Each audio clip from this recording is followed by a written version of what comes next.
Hello friends, कैसे हैं आप सब। बेसिकली इस वीडियो में मैं 5 स्टॉक डिस्कस करने वाला हूं जो मैंने मोस्टली मेंबर्स के साथ डिस्कस किए हैं, अपने पोर्टफोलियो में भी ऐड किए हैं। ऑलमोस्ट सारे के सारे स्टॉक्स काफ़ी अच्छा परफॉर्म कर रहे हैं। चलिए इसी बात पे वीडियो स्टार्ट करते हैं। एंड अगर आप टेलीग्राम चैनल पे नहीं हैं तो ज्वाइन कर सकते हैं, लिंक आपको डिस्क्रिप्शन में मिल जाएगा या पिन कमेंट में मिल जाएगा। तो सबसे पहले मार्केट्स की बात करते हैं। मार्केट्स आज ओवरऑल अच्छे थे, इवन दो निफ्टी 50 में फॉल देखने को मिला। FIIs अगेन नेट बायर्स थे, जो अमाउंट है वो काफ़ी हाई था 3400 करोड़ का, ये काफ़ी पॉजिटिव हो जाता है मार्केट्स के लिए। DIIs आज नेट सेलर्स थे अराउंड 2500 करोड़ के। एडवांस डिक्लाइन रेशियो 1.06 का था, अच्छा था। तो अगर आपके पोर्टफोलियो में अच्छे स्टॉक्स होंगे तो आपका पोर्टफोलियो भी अच्छा खासा भागा होगा। इनफैक्ट मोर देन 1% भी भागा होगा तो कोई बड़ी बात नहीं है। निफ्टी 50 0.53% डाउन था, बट मिड कैप 100.37% अप था एंड स्मॉल कैप 100 तो 1.03% ऊपर बंद हुआ है। सेक्टोरल इंडिसेस की बात करें तो ऑयल एंड गैस सबसे ज़्यादा प्रेशर में थे, फाइनेंशियल सर्विसेज, मेटल, बैंक सब नेगेटिव में थे, बट पॉजिटिव साइड में कंज्यूमर ड्यूरेबल्स एंड रियलिटी में थे। निफ्टी 50 की बात करें तो जो गैप डाउन ओपनिंग हुई थी उसके बाद ऑलमोस्ट 1 बजे तक मार्केट्स नीचे जाता रहा, उसके बाद थोड़ी सी रिकवरी आई। बट लास्ट का हाफ एन आवर में अगर आप देखेंगे तो अच्छी खासी वॉल्यूम्स के साथ कहीं ना कहीं प्रॉफिट बुकिंग आई है। तो ये में भी थोड़ा सा कॉशियस साइन हो जाता है कि इस जोन के आसपास थोड़ा सा कंजेशन जोन है, बट स्टिल जो ओवरऑल मार्केट है, ब्रॉडर मार्केट्स है, वो काफ़ी पॉजिटिवली परफॉर्म कर रहा है। ये अगैन एक काफ़ी पॉजिटिव हो जाता है आपके ओवरऑल पोर्टफोलियो के लिए। और सबसे पहले स्टॉक जो मैं बात करने वाला हूँ, पावर मैक प्रोजेक्ट्स। इनफैक्ट ये उन 5 स्टॉक्स में से नहीं है, बट कहीं ना कहीं इसके रिजल्ट्स बहुत अच्छे आए। मैं आपके साथ रिजल्ट्स शेयर भी कर लेता हूँ यहाँ पर। अगर आप देखेंगे इसके जो मार्च क्वार्टर के रिजल्ट्स हैं, रेवेन्यूज़ जो हैं ग्रो की हैं।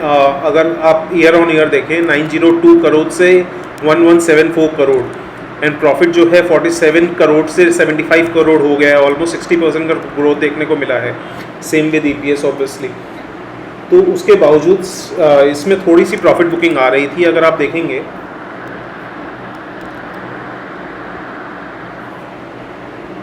मैं इसका डेली चार्ट लगा लेता हूँ, तो इस पॉइंट के आसपास प्रॉफिट बुकिंग आई, थोड़ी सी प्रॉफिट बुकिंग आई, 2 बड़ी रेड कैंडल्स बनी। उससे कहीं ना कहीं जो मेंबर्स के साथ मेरा वीकली इंटरेक्शन होता है अराउंड 2 आवर्स के लिए व्हाट्सएप पर, तो काफ़ी मेंबर्स कंसर्न थे। उनको लग रहा था कि अच्छे रिजल्ट्स आने के बावजूद ये स्टॉक क्यों गिर रहा है। और ऑब्वियसली कुछ लोग तो प्रॉफिट बुक करने का भी सोच रहे थे, बट कहीं ना कहीं एज लॉन्ग टर्म इन्वेस्टर अगर किसी भी स्टॉक या किसी भी कंपनी में अच्छा परफॉर्मेंस दिख रहा है, रेगुलरली अच्छे रिजल्ट्स आ रहे हैं, तो कहीं ना कहीं पेशेंस रखना बहुत ज़रूरी है। और क्या होता है, अच्छे रिजल्ट्स के एंटिसिपेशन में और काफ़ी बड़े प्लेयर्स को थोड़ा बहुत आइडिया हो जाता है कि रिजल्ट्स कैसे आने वाले हैं। उसी वजह से काफ़ी लोग बाइंग करते हैं अच्छे रिजल्ट्स के एंटिसिपेशन पे, और उसके बाद रिजल्ट्स डे के दिन अच्छे रिजल्ट्स आने के बाद तुरंत सेल कर देते हैं। उससे थोड़ी बहुत प्रॉफिट बुकिंग आती है, बट इससे क्या होता है, जो लॉन्ग टर्म इन्वेस्टर्स होते हैं उनके लिए और प्रॉफिटेबल हो जाता है। या तो वो और ऐड कर सकते हैं या पेशेंटली वेट कर सकते हैं। इसमें क्या होता है कि वीकर हैंड्स जो है वो निकल जाते हैं, बट ये सब stock long term portfolio stocks हैं, हाई कन्विक्शन स्टॉक्स हैं। ये लॉन्ग टर्म में आपको अच्छी खासी वेल्थ बना के दे सकते हैं। इनफैक्ट पावर मैक प्रोजेक्ट्स जैसे चल रहा है अभी जो मैनेजमेंट है, ऑब्वियसली बहुत जल्दी होगा बोलना, बट कहीं ना कहीं ये LNT के राह पर चल रहा है। तो मैं इसको एज ऑफ नाउ मेरा प्लान है इसको लॉन्ग टर्म में होल्ड करने का। बट अगेन जिस प्राइस पे मैंने लिया था 2100, उसके बाद जब गिरा था 1700 के आसपास, तो मैंने और क्वांटिटी ले ली थी, मेंबर्स के साथ भी शेयर किया था। तो ऑब्वियसली उस प्राइस पे अभी नहीं है, बट अगेन जो अभी वैल्यूएशन है वो काफ़ी रीजनेबल है। फ्यूचर ग्रोथ का स्कोप बहुत है, ऑर्डर बुक काफ़ी हाई है, क्लाइंट्स एक से एक हैं, cash flows from operation increase हो रहे हैं। तो अगेन ये लॉन्ग टर्म स्टॉक है जिसमें मैं प्रॉफिट बुकिंग करने की एज ऑफ नाउ एकदम भी प्लान नहीं कर रहा हूँ।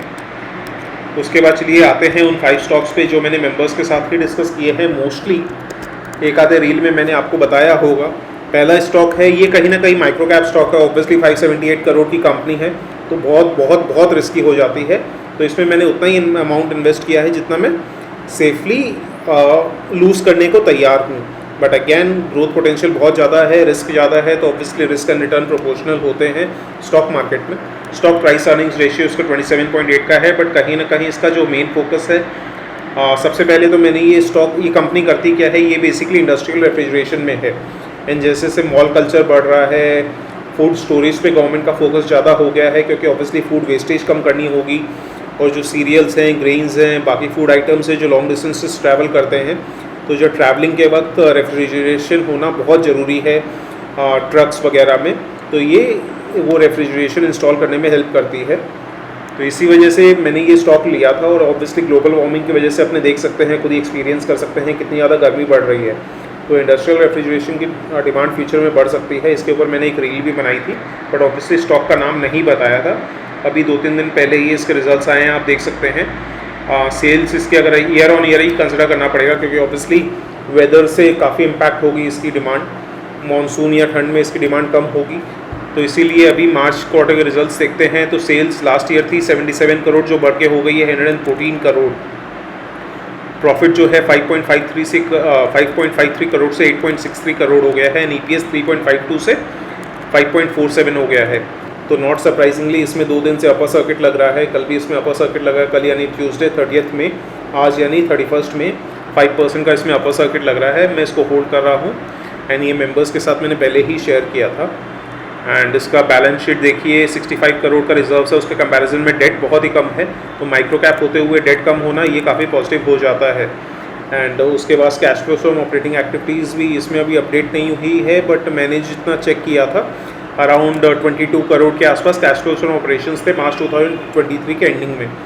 तो नेट प्रॉफिट अराउंड 21 करोड़ है, उसके अगेंस्ट में cash flow from operations 22 crore है। तो अगैन यानी नेट प्रॉफिट कन्वर्ट हो रहा है, कैश फ्लो फ्रॉम ऑपरेशंस में ये पॉजिटिव हो जाता है अगैन। बट ऑब्वियसली डिस्क्लेमर कि ये कोई भी बाय एंड सेल रिकमेंडेशन नहीं है, स्पेशली माइक्रो कैप है तो ऑब्वियसली रिस्क बहुत ज़्यादा हो जाता है। बट अगर आप देखेंगे तो अच्छी वॉल्यूम्स के साथ 2 दिन में इसने अपर सर्किट मारा है, बट 374-375 के आसपास का रेजिस्टेंस जोन है। लेट्स सी इसको क्रॉस करता है, यानी अगर उसको क्रॉस करता है तो नेक्स्ट लेग ऑफ रैली के लिए स्टार्ट हो जाएगा आइसमैक रेफ्रिजरेशन। उसके बाद जो स्टॉक है मैंने मेंबर्स के साथ रिसेंटली ही डिस्कस किया था, वो है थंगामाइल ज्वेलरी। इस पर मैंने स्पेशली इसलिए इन्वेस्ट किया क्योंकि इसका मुझे जो पर्सनली उम्मीद है कि जो गोल्ड एंड ज्वेलरी का जो सेगमेंट है वो धीरे धीरे अनऑर्गेनाइज सेक्टर से ऑर्गेनाइज सेक्टर की तरफ जाता जाएगा, क्योंकि धीरे धीरे लोगों का भरोसा कम हो रहा है अनऑर्गेनाइज सेक्टर पे।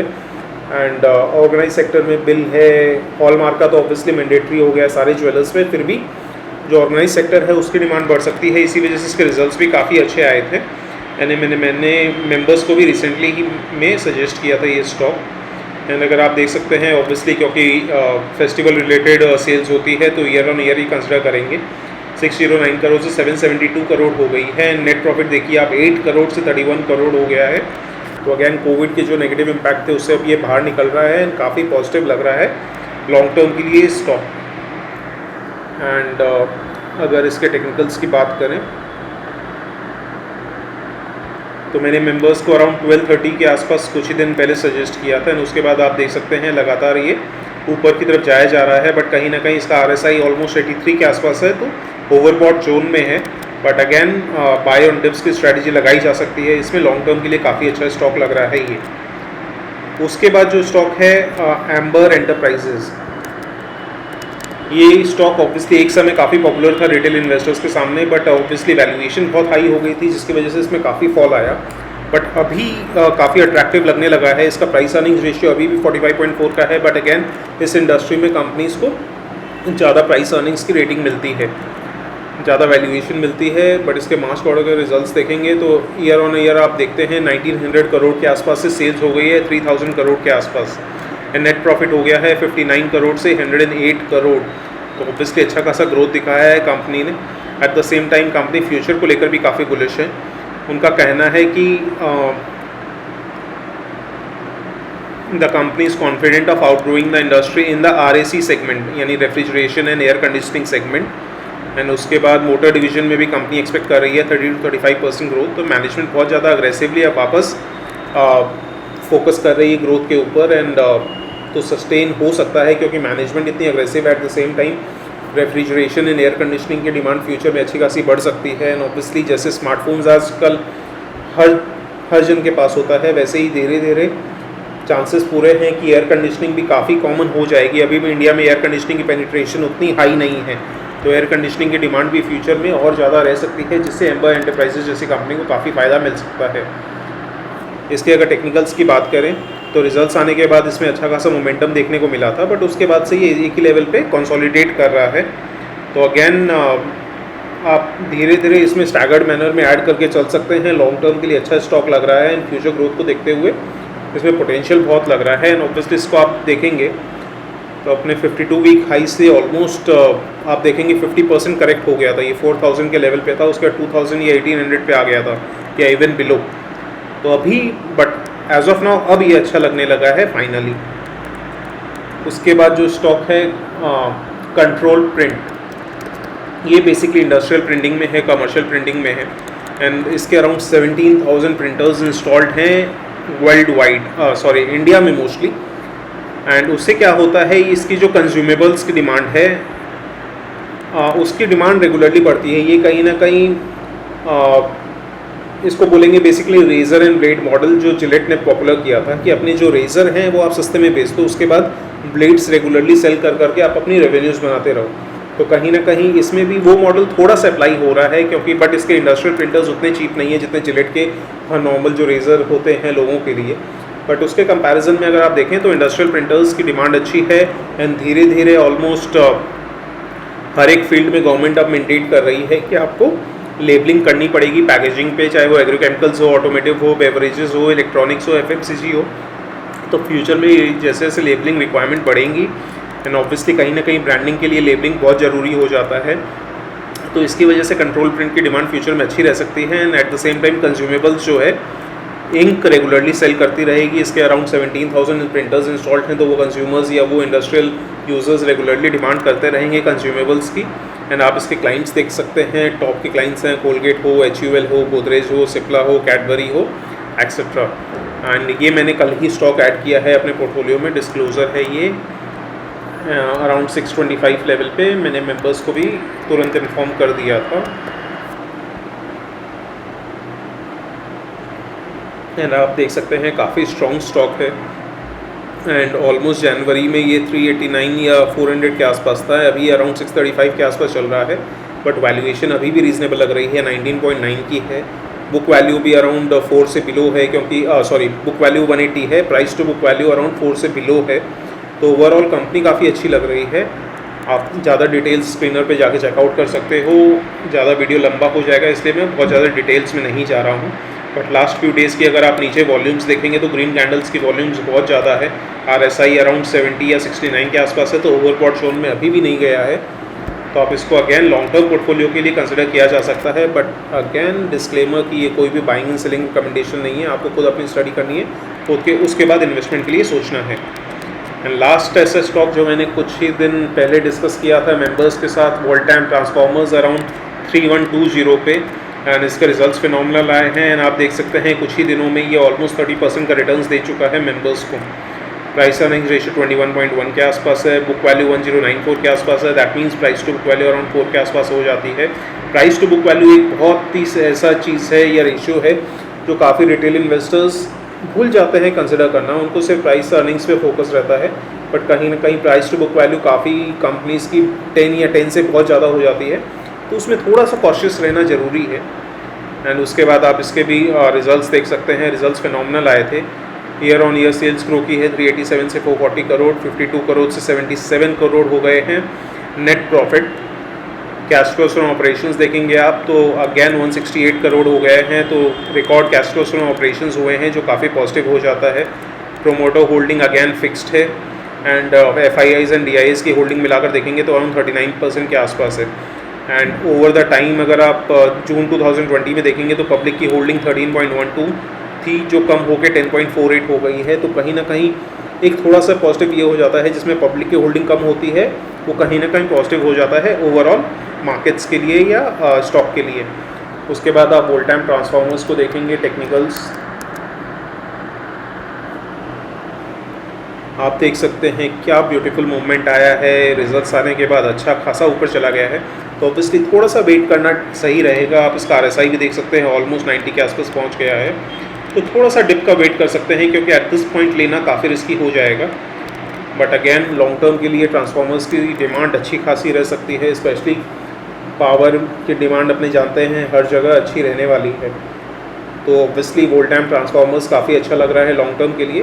बट अगेन अभी थोड़ा सा ओवरबॉट है, तो थोड़ा सा वेट एंड वॉच किया जा सकता है स्टॉक में। चलिए इसी बात पे वीडियो यहीं एंड करते हैं। अच्छा लगा हो तो लाइक किए बिना मत जाइएगा।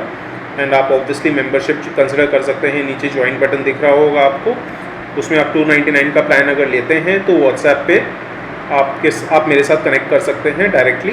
ऑब्वियसली मैं पर्सनल जो है मेंबर्स को डिस्करेज करता हूँ कि वो मेरे को पर्सनली मैसेज ना भेजें, बट कभी इमरजेंसी होती है तो मेंबर्स मेरे को डायरेक्टली मैसेज भी करते हैं। मैं ट्राई करता हूँ तुरंत रिप्लाई करने का। At the same time weekly around 2 hours की चैट होती है मेंबर्स के साथ। एंड मैं कल प्लान कर रहा हूँ कि कल आफ्टरनून में मेंबर्स के साथ 2 आवर्स की चैट करने के लिए। चलिए इसी बात पे वीडियो यहीं एंड करते हैं। मिलते हैं नेक्स्ट वीडियो में।